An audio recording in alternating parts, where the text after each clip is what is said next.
Perkenalkan Pak, kami dari PIR 7 PEMPIS, Program Studi Sistem Informasi. Perkenalkan, di sini kami akan memperkenalkan diri kami masing-masing. Perkenalkan, nama saya Gusta Naomi Sukalahi dengan NIM 12S25041 dan rekan saya. Perkenalkan, nama saya Toman Projono Manurung dengan NIM 12S25007. Di sini kami akan menjelaskan dari instruksi yang diberikan dengan studi case, yaitu diberikan bilangan acak yaitu X, Y, dan Z. Nah, di mana kita akan disuruh menentukan mana bilangan yang terkecil. Kemudian ada input atau masukan. Nah, si user akan memasukkan 3 bilangan bulat secara berurutan dengan satu persatu. Nah, di dalam input ini nanti si user memasukkan bilangan X dan memasukkan bilangan Y dan memasukkan bilangan Y. Masukkan bilangan Z. Nah, di dalam proses input ini terjadi perbandingan. Yang pertama, jika X lebih kecil dari Y. Yang kedua, jika Y lebih kecil dari Z, dan jika X lebih kecil dari Z. Nah, yang kemudian setelah user memasukkan bilangan tersebut, maka terjadi output atau pengeluaran, yaitu dalam program itu akan menampilkan bilangan terkecil dari 3 angka tersebut atau bilangan tersebut. Nah, contohnya diberikan input yaitu 4, 5, dan 2. Nah, di outputnya diberikan angka 2 yang merupakan bilangan terkecil. Contoh yang kedua, diberikan input 3, 7, dan 4. Kemudian pengeluarannya atau outputnya yaitu bilangan 3 yang merupakan bilangan terkecil dari program tersebut. Nah, untuk memastikan dan menjelaskan program tersebut akan dilanjutkan oleh teman saya. Nah, jadi di sini kami akan menerapkan instruksi ini pada logaritma dan menyusun programnya. Nah, yang pertama yaitu di sini ada main dalam flowchart. Ada main ini untuk awal mulai program.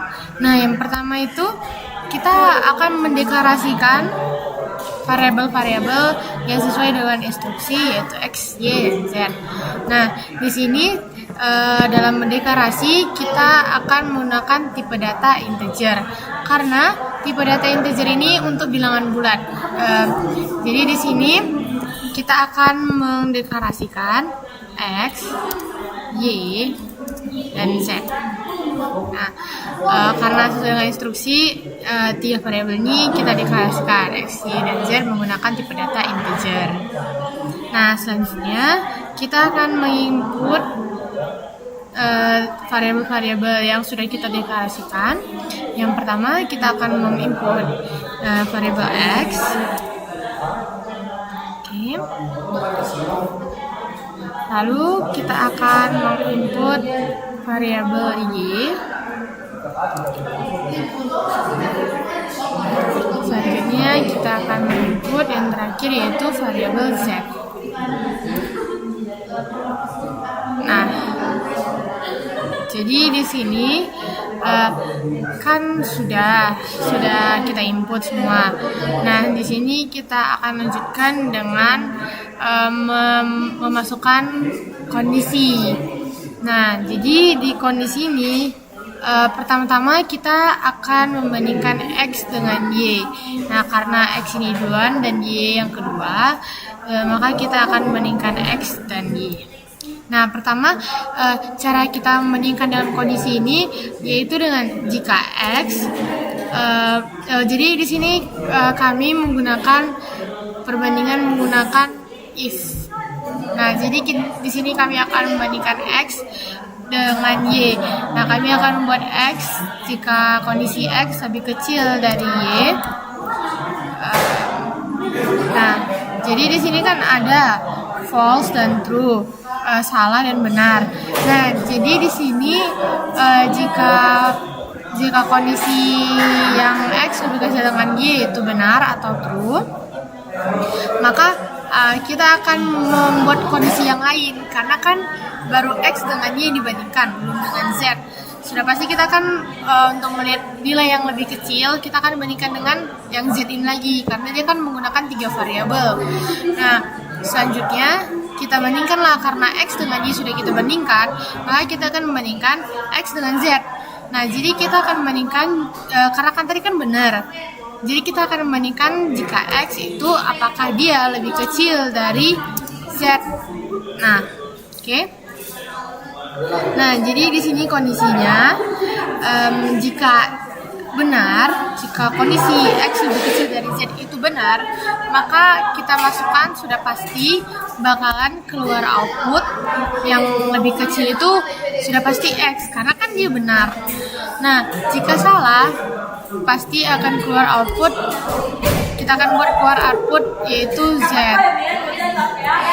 Nah, selanjutnya kita akan lanjutkan kondisi yang salah ini atau false ini, yang X lebih kecil dari Y.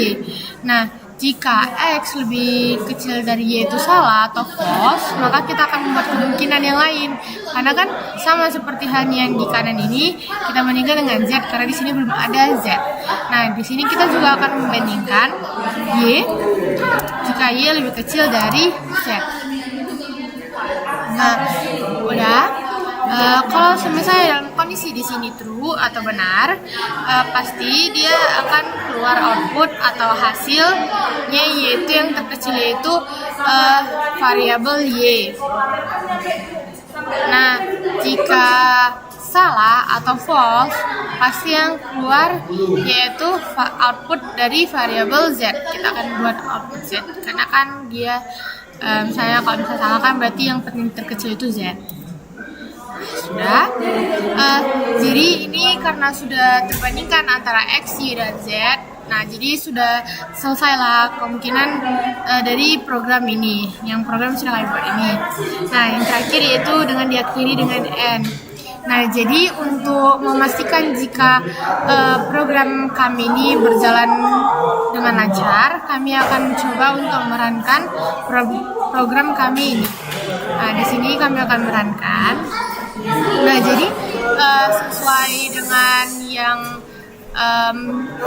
seperti di contoh, yaitu bilangan 5, 4, dan 2. Selanjutnya maka akan keluar bilangan 2, karena 2 itu adalah bilangan terkecil. Jadi contoh kayak misalnya tuh 5 itu sebagai variabel X, Y, dan Z itu lah. Jadi kayak perbandingan, kalau misalnya 5 lebih kecil dari 4, berarti kan 4. Nah, jadi kalau misalnya 4 itu lebih kecil dari 2, berarti kan 2 itu merupakan bilangan paling terkecil.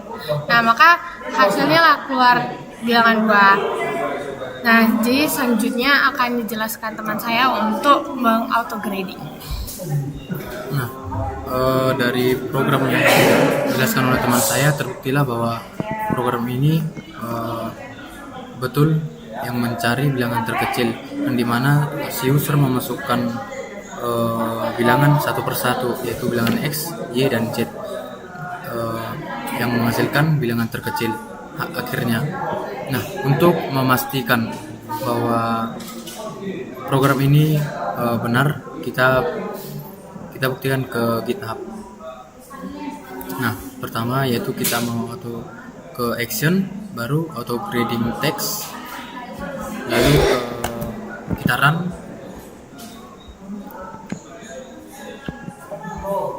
Kita tunggu hasilnya, kemudian kita refresh terlebih dahulu.